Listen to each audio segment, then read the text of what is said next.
नमस्कार, मैं हूं रजत अवस्थी और आप देख रहे हैं इम्पैक्ट भारत टीवी पर द इम्पैक्ट शो। आज हम एक ऐसी खबर, एक ऐसी घटना या ये कहे एक ऐसी साजिश पर बात करेंगे जिसे हमारे देश की बड़ी मीडिया ने दिखाया ही नहीं। ये घटना बड़ी गंभीर है, बहुत बड़ी है, ये खबर बहुत बड़ी है, लेकिन हमारे देश की मीडिया ने ऐसे रिएक्ट किया जैसे कुछ हुआ ही ना हो। क्योंकि बात फिर वही आती है कि इस देश के इतिहास पर जब जब कोई चीज बनाई जाती है तो हमारे देश के ही कुछ लोग उसको दबाने में लग जाते हैं। एक इकोसिस्टम है जिसे हिंदुओं से दिक्कत है, सनातन से दिक्कत है और उस पर बनी चीज से तो बहुत बड़ी दिक्कत है। नहीं दिखाएंगे, नहीं दिखाएंगे। उन्होंने कसम खा रखी है कि भाई हम हिंदुओं के लिए कभी ना खड़े होंगे और ना ही उनके लिए कोई चीज दिखाएंगे, ना ही खबर दिखाएंगे।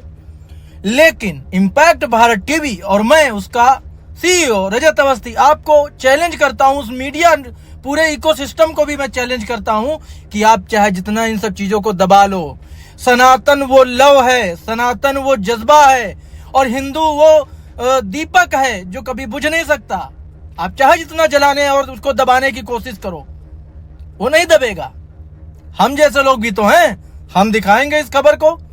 अरे छोटे छोटे यूट्यूबर इस खबर को उन्होंने कम से कम चलो उस पर बात की, दिखाया है। यूट्यूबर्स ने इस घटना पर बात की खुल के, लेकिन मीडिया के बड़े बड़े चैनल्स नहीं दिखाया। अब बताते हैं आपको घटना क्या है। पूरी बहुत बड़ी घटना है, छोटी नहीं है।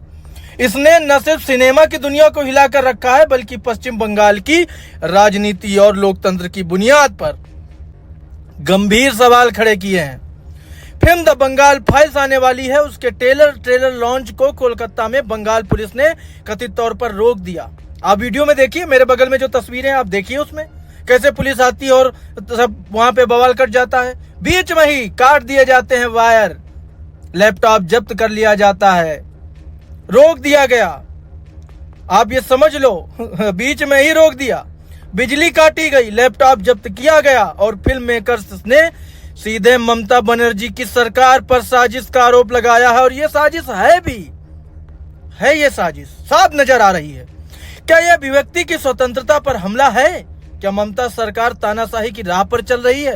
और हाँ, चल रही है, मैं तो बहुत दिनों से कह रहा हूं। और क्या यह हिंदू विरोधी नीतियों का एक और उदाहरण है? बिल्कुल है। अब इसको कैसे है ये विस्तार से आपको हम बताएंगे। सबसे पहले घटना के बारे में जानते हैं। 16 अगस्त 2025 को कोलकाता के आईटीसी रॉयल बंगाल होटल में फिल्म द बंगाल फाइल्स का ट्रेलर लॉन्च होना था। यह फिल्म 1946 के कलकत्ता दंगों पर आधारित है, जो उस समय की डेमोग्राफिक चेंज की हिंसा को दिखाती है। फिल्म के डायरेक्टर विवेक अग्निहोत्री ने आरोप लगाया कि ट्रेलर लॉन्च के दौरान अचानक बिजली काट दी गई, पुलिस ने घेराबंदी की और उनका लैपटॉप भी जब्त कर लिया गया। विवेक ने इसे अराजकता और तानाशाही करार दिया है। उन्होंने कहा है कि यह सीबीएफसी से अप्रूव्ड फिल्म है, लेकिन ममता सरकार नहीं चाहती कि बंगाल की सच्चाई सामने आए। क्यों? क्योंकि उनका वोट बैंक उससे प्रभावित हो जाएगा ना भाई, तो वो कैसे चाहेंगी। विवेक अग्निहोत्री ने सोशल मीडिया पर भी बयान दिया। उन्होंने कहा यह तानाशाही है, पुलिस का इस्तेमाल एक अप्रूव्ड फिल्म को रोकने के लिए किया गया। फिल्म डेमोग्राफिक चेंज की बात करती है, वो नहीं चाहते कि यह दिखाया जाए। मैं चुप नहीं रहूंगा, उन्होंने कहा। उन्होंने आगे कहा कि बंगाल में कानून व्यवस्था का पतन हो चुका है और ये कोई नई बात थोड़ी वो बोल रहे हैं। मैं तो पता नहीं कितने महीनों से ये बात बोल रहा हूँ या सालों से बोल रहा हूँ कि वहां पर पतन हो चुका है। और ये घटना ममता बनर्जी की सरकार की हिंदू विरोधी साजिशों का हिस्सा है। आपकी आंखों के सामने all the cameras have captured that they have stopped a censor CBFC approved films trailer here in a private place in IT when we have got all the permission. This is कहते हैं अराजकता, this is a dictatorship, this is fascism and I cannot यहाँ पर police था और अंदर भी आता था, लेकिन यहाँ पर तो जगह नहीं मिलता है। पुलिस इसलिए आई है ताकि हम इसको दिखा ना सके।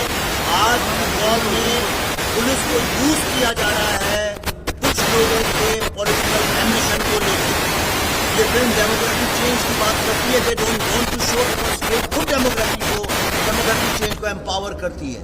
ये टोलाबाजी मेरे साथ नहीं चलेगी। मेरा नाम विवेक रंजन अग्निहोत्री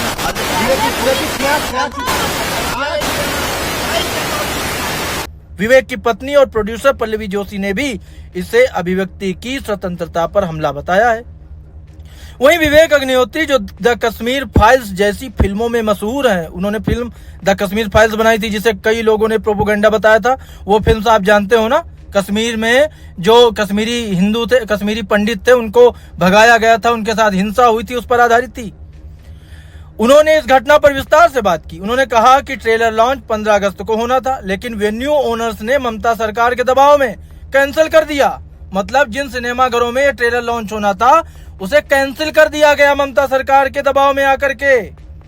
फिर 16 अगस्त को आईटीसी रॉयल में इवेंट शुरू हुआ। मतलब उन्होंने होटल बुक की कि चलो सिनेमा हॉल में रोक दी गई है, हम प्राइवेट होटल में इसको लॉन्च करते हैं। लेकिन भाई साहब, पुलिस ने हस्तक्षेप किया। विवेक ने आरोप लगाया कि टीएमसी और ममता बनर्जी सच से डरते हैं क्योंकि फिल्म बंगाल के इतिहास की कड़वी सच्चाई दिखाती है, कैसे हिंदू समुदाय को निशाना बनाया गया। उन्होंने इसे ममता की इमरजेंसी कहा और कहा कि ये फिल्म रिलीज करेंगे चाहे कितनी भी बाधाएं आए।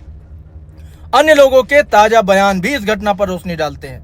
बीजेपी विधायक अग्निमित्रा पाल ने विवेक का समर्थन करते हुए कहा है, ममता सरकार और पुलिस ने शर्मनाक तरीके से ट्रेलर लॉन्च को रोका है। यहां तक कि विवेक का लैपटॉप भी जब्त किया, लेकिन बंगाल के सनातनी हिंदू इसे देखेंगे, सच्चाई को दबाया नहीं जाएगा।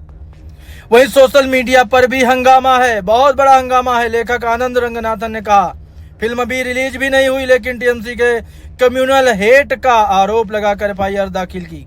वो सत्ता को सच्चाई बोलने वालों से कहा है।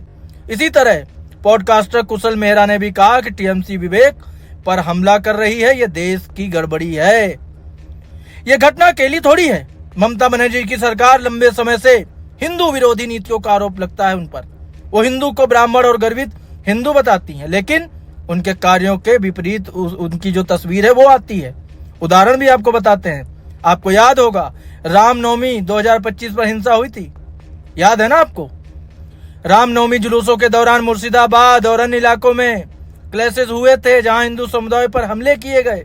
बीजेपी ने इसे राज्य प्रायोजित बताया था, लेकिन सरकार ने कोई सख्त कार्रवाई नहीं की थी।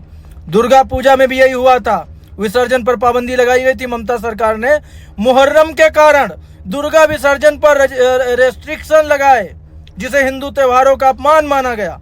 बीजेपी ने इसे माइनॉरिटी अपीजमेंट कहा था।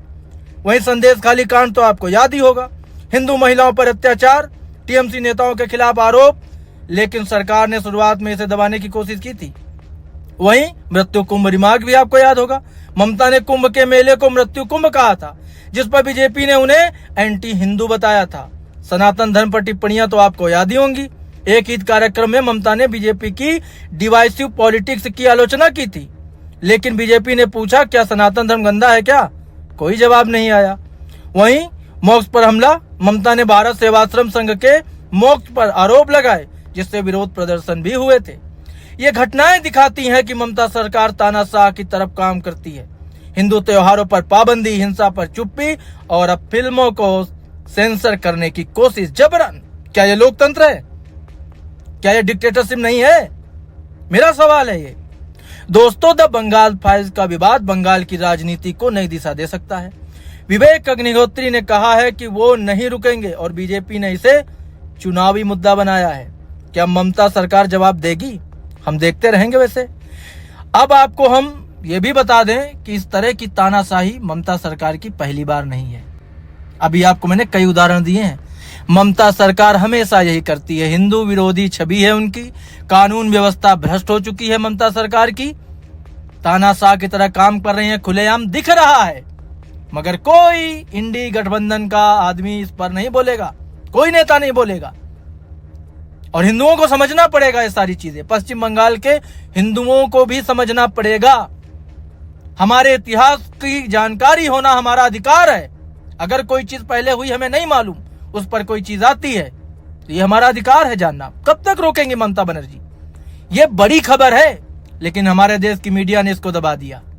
इंपैक्ट भारत टीवी पर मैंने आपको अधिक से अधिक जानकारी आज दी है और इस पर आगे जो भी होगा मैं आपको खुद अपडेट दूंगा।